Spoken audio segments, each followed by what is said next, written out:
மேடத்தை பார்க்கணும். இருக்காங்க, சாப்பிட்டு இருக்காங்க. நான் விஜயா வந்திருக்கேன்னு சொல்லுங்க. பண்ணுங்க.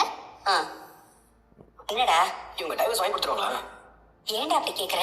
நம்மள வர சொல்லிட்டு அவங்க சாப்பிட்டுட்டு இருக்காங்க. ஷூ உன் வாய் வச்சுட்டு சும்மா இரு. நீ பேசுறத கேமரா மைக் வச்சு ஏதாவது கேட்டு போறாங்க. இதெல்லாம் அப்படி இருக்கிற மாதிரி தெரியலமா.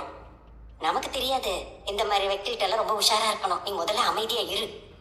மேம், உங்களை உள்ள வர சொன்னாங்க. சாப்பிடுங்க.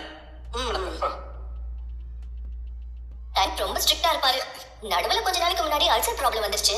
அதனாலதான் இப்பெல்லாம் கரெக்ட் டைம்க்கு சாப்பிட்டுறது. சரிங்க மேடம். நீங்க சாப்பிட்டீங்களா? இன்னும் இல்ல மேடம். அப்ப நீங்களும் போய் சாப்பிட்டு வந்துருங்க. இருக்கட்டும் மேடம், நாங்க உங்ககிட்ட பேசிட்டு போய் சாப்பிடுறோம். நீங்களும் கரெக்ட் டைம்க்கு சாப்பிட்டுருங்க. அதுதான் உடம்புக்கு நல்லது. சரிங்க மேடம். இப்போ நாங்க வந்ததுக்கான காரணம் ரசம் சூப்பர்ப்பா. அப்படியா? உனக்கு பிடிக்குமேனு பச்சை புளி ரசம் வச்சமா? என் ஹஸ்பண்ட் சூப்பரா சமைப்பாரு. அதுவும் ரசம்னா ஒண்ணா இருக்கும்.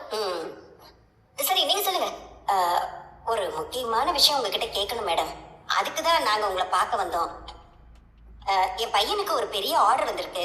ஒரு அபார்ட்மெண்ட்ல இருக்கிற 60 வீட்டுக்கு உபயோகப் பொருட்கள் சப்ளை பண்ற ஆர்டர். ஓ, அப்படியா? ரொம்ப நல்ல விஷயம். இதுல பிரச்சனை என்னன்னா, அந்த ஆர்டர் ரோஹிணி மூலமா தான் வந்திருக்கு. ஓஹோ.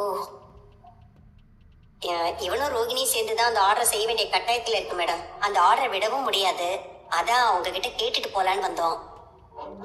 அப்படி பண்றதுனால இவங்க டைவர்ஸ்க்கு ஏதாவது பாதிப்பு வருமா மேடம்? ஒன்னா சேர்ந்து பிசினஸ் பண்றதால டிவோர்ஸ்க்கு எந்த ப்ராப்ளமும் வராது. ஆனா இந்த பிசினஸ் பண்ணும்போது 2 பேத்துக்கும் திரும்ப புடிச்சு போய் ஒன்னா சேர்ந்துட்டாங்கன்னா டிவோர்ஸ்ல பிரச்சனை தான் வரும். ஐயோ இல்ல மேடம், அப்படியெல்லாம் நடக்காது. என் பையன் அப்படியெல்லாம் பண்ண மாட்டான். என்னடா